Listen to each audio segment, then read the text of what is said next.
Action.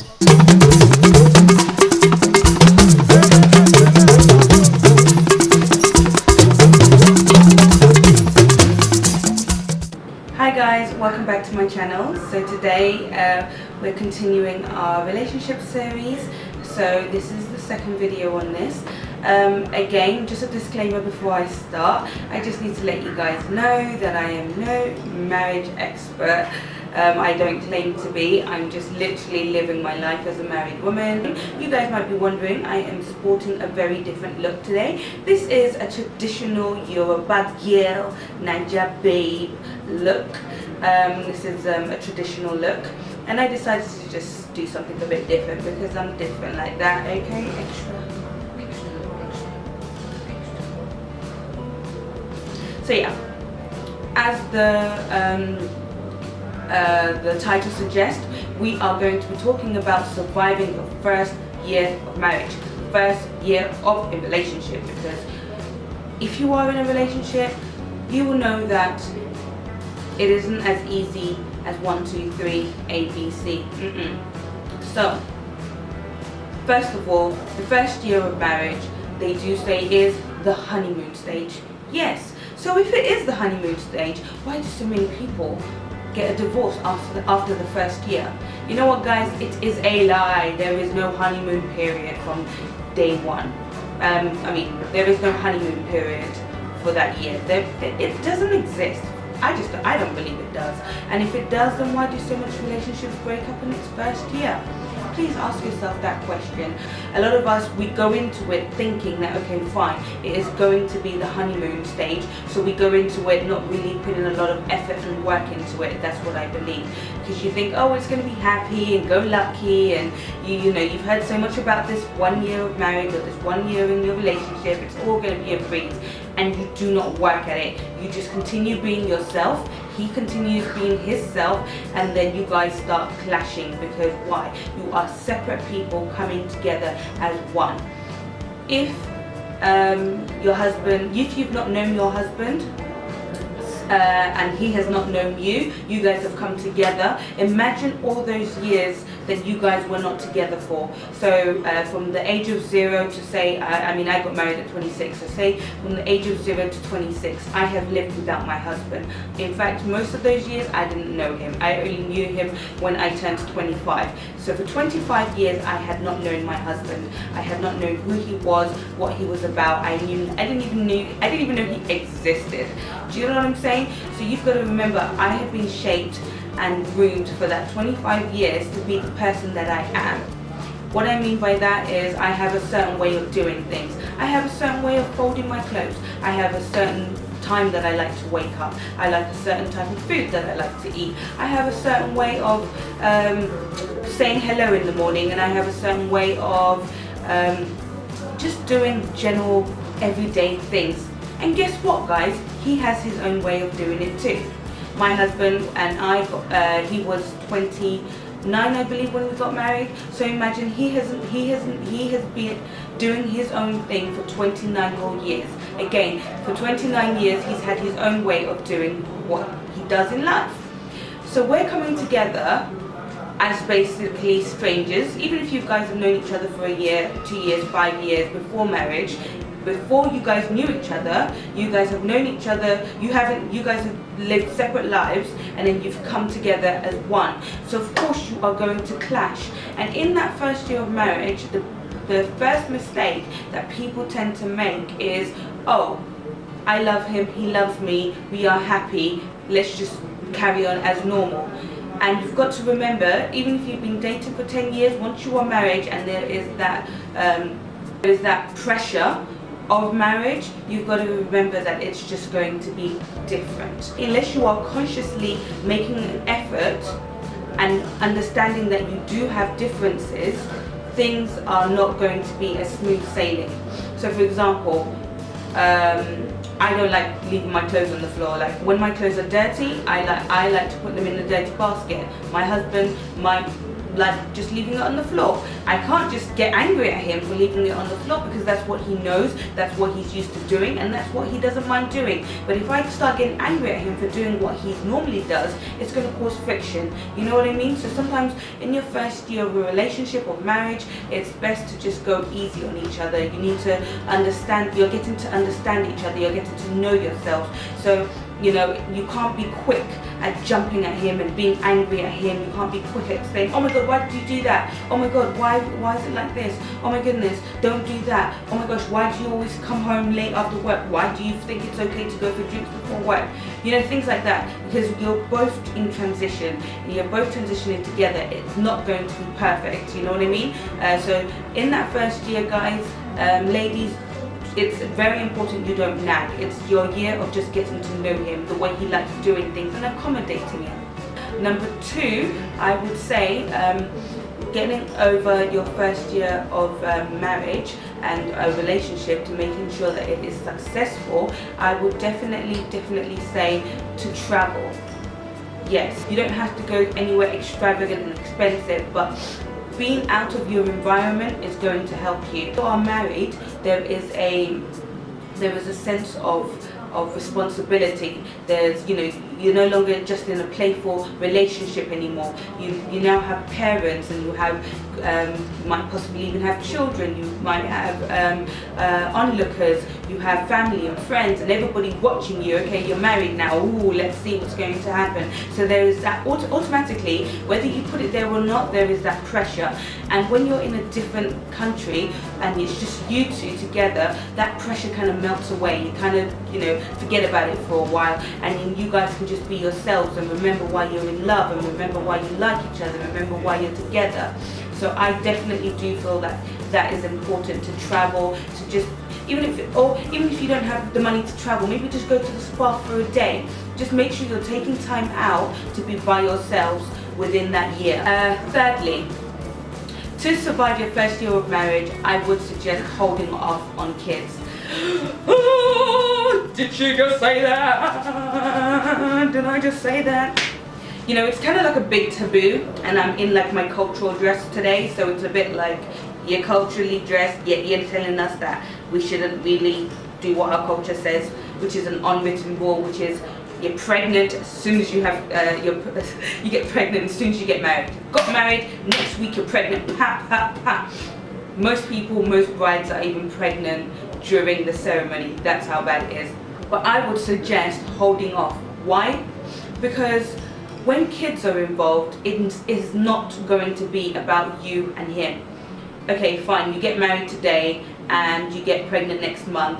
For those 9 months, within that year, yes, there wouldn't be a physical baby, but you will be pregnant. Guess what? When you're pregnant, your hormones are everywhere.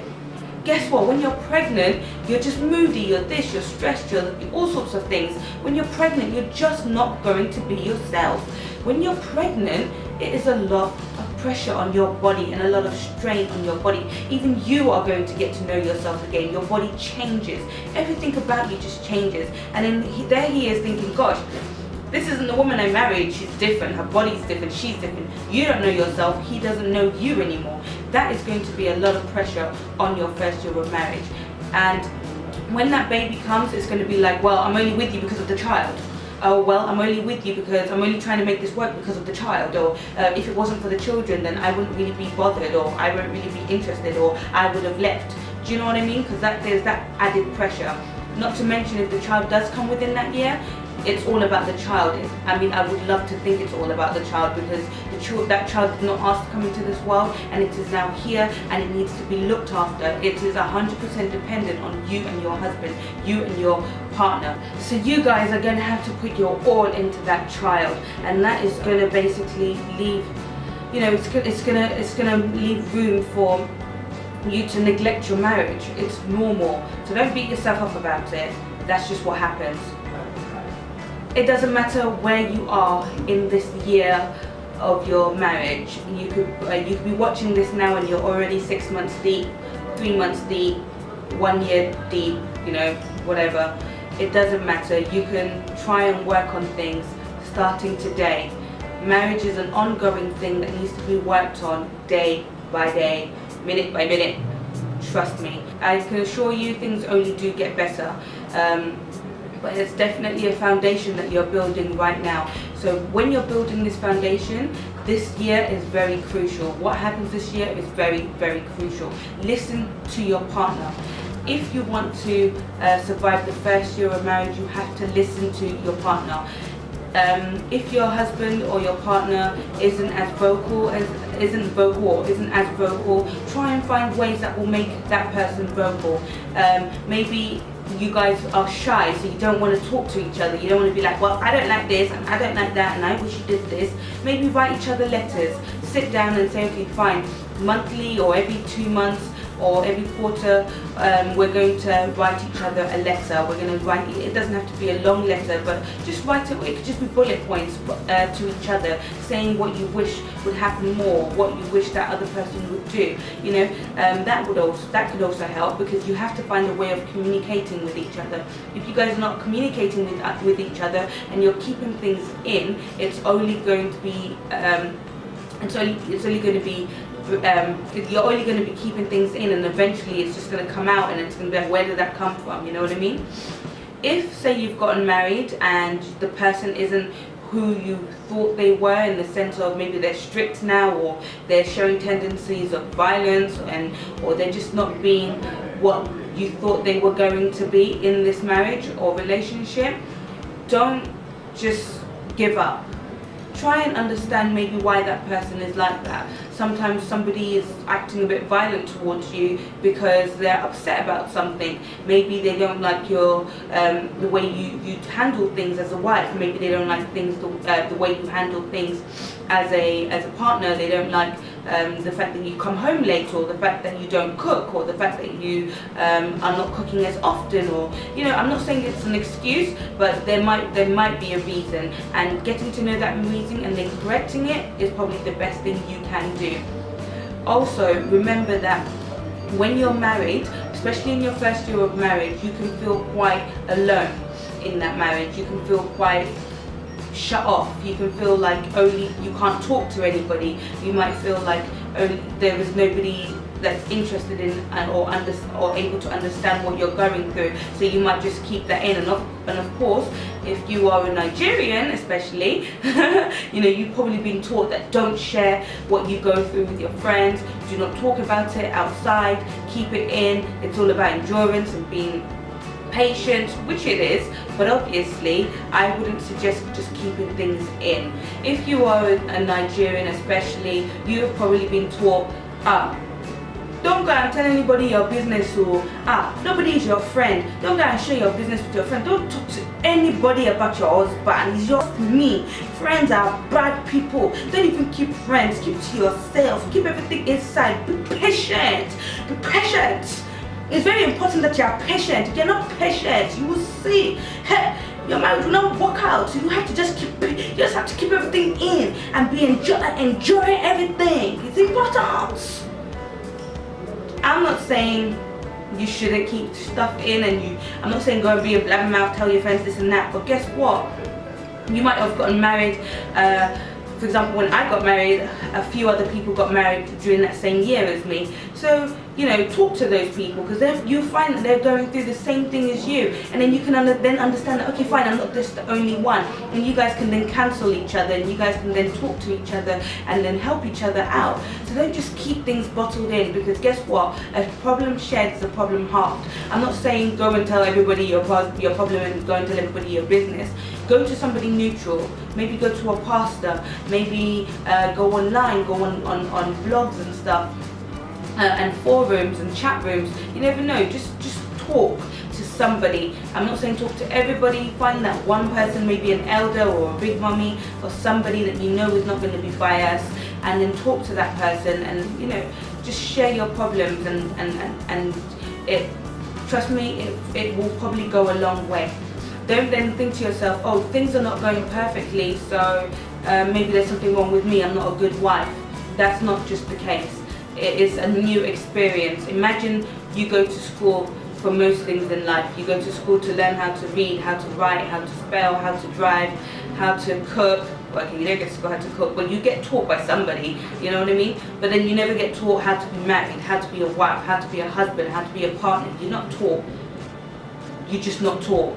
People just throw you into the deep end and that's it. It's like, go for it. So you've got to give yourself a chance. You've got to give your relationship a chance. You can't expect everything to be perfect. Just know that you are building your foundation for the rest of your life. If you are in a marriage and you're going to work 9 to 9, 12 hours a day, and you're coming home, you're tired and you're sleeping, and he's doing the same thing, of course you're not building a good foundation for your future. You're then going to end up being just housemates, you know what I mean? So try, you know, if you work 12 hours a day, you have to make sacrifices. And then you've got to make sacrifices. So where you're working 12, start working 6, or 12, start working 8, or stop working on a weekend. Try and leave time out so you can have and dedicate time to your partner and making your relationship and your marriage work, and by God's grace last. Another thing is, and I can't believe this was not number 1. I'm so sorry guys, it's just because I didn't make notes. I made notes and I just decided not to look at it. It's kind of going off my head. But the first thing is, put God first. Whenever my husband and I have not put God first in our relationship, things just start going like this. And we're like, oh gosh, yeah, God. And like, okay, back up. Don't judge me, because it's easier to judge because I have put it out there. But on everyday life, especially when things are going well, it is easy to forget about God, you know? We tend to go to God when things are going wrong. So when things are going right, we tend to forget. Yes, you go to church every Sunday. You might even go on during the week for midweek service as well. But that's not you putting God first in your relationship.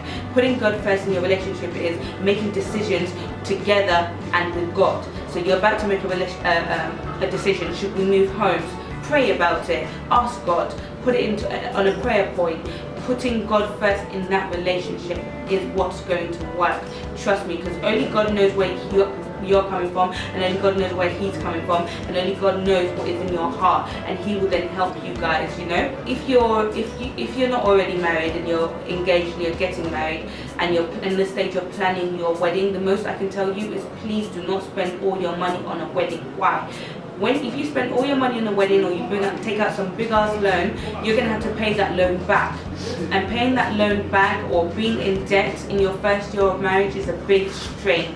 If you are in debt in your first year of marriage, trust me, it is a recipe for disaster.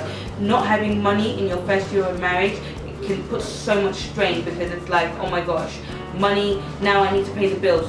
What now, we need to do this, we need to do that, and you're like, oh my gosh, why were we so careless? And it just brings a lot of unnecessary pressure that is not needed in your first year of marriage. If you are already in your first year of marriage, or you're in it already and you are in debt, just try and, you know, cut your coat accordingly. I know I said, you know, you need to travel, you need to do this, do that, blah blah blah, but if you are in debt and these things are not a luxury or things that you can do, you know, your main priority is to come out of debt. Understand that the debt is yours together. So don't try and blame him for it, or try and be like, okay, it's your fault, or it's you're the man, you go for it. No. You guys as a team need to understand that you're in debt together, and you'll need to work out how you're going to come out of it. So cut your coat accordingly. Just have to cut back so you're not in debt, because guess what? If you're in debt, your debt will probably get more and bigger and bigger and bigger as time goes on. So it's better you just try and, you know, make that debt as small as possible, or come out of debt as quick as possible, so that your marriage won't have that strain of financial problems. Trust me, it is not the one. You do not want to be in that financial difficulties in your first year of marriage. Trust me, a lot of marriages break up because of money. It's important that you are open about your finances, both women and men. Be open about it, so then there is no unnecessary. So for example, if you don't know how much your husband makes and you think he's making some big cash, you know, you're going to be putting strain on him. Oh, we need to go on holiday. Oh, we need to do this. Oh, we need to buy that. Oh, we need this for the house. Meanwhile, he can't afford it, and guess what? You're going to be sending him to places he doesn't need to be going, doing things he doesn't need to be doing, because you want him to give you what you want. and he's probably not going to be able to tell you that, look, I don't have the money for this, and then what happens, you're putting strain, and then he gets all stressed and tired, and then you guys start arguing, and it's only been your first year, and by the time you know it, you're like, why did I even marry? Oh my god, I want a divorce. No. So just be conscious. The more open you are about things, the better.